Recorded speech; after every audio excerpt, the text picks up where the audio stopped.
भोंगेमुक्त महाराष्ट्र करण्याचा मुख्यमंत्री देवेंद्र फडणवीसांचा निर्धार असून आतापर्यंत मुंबईत 40% भोंगेमुक्त झाल्याची प्रतिक्रिया भाजपचे नेते किरीट सोमय्या यांनी नांदेडमध्ये दिली आहे। जिल्हाधिकारी कार्यालयात आज सोमय्या यांनी बैठक घेतली होती।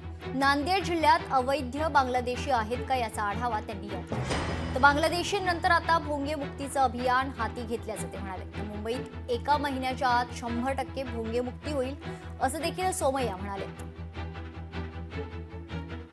मुख्यमंत्री देवेंद्र फडणवीसचा निर्धार आहे भोंगा मुक्त महाराष्ट्र।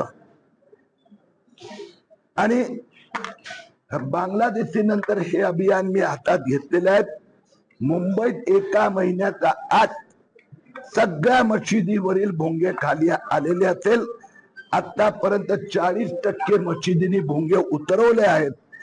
नांदेडमध्ये पण हे अभियान जोरात सुरू करावं असं मी पोलीस अधिकाऱ्यांना विनंती केली। रात्री 10 वाजता लाऊडस्पीकर बंद, हे संबंध महाराष्ट्राचे संबंध देतात। गणेशोत्सवला पण लागू पडतं। भोंगे आता गणेशोत्सव मधून अदृश्य झालेले आहेत, म्हणून जो कायदा आहे तो सगळ्यांना लागू करणार। लोकशाही मराठी ऐका, पहा, जागरूक रहा।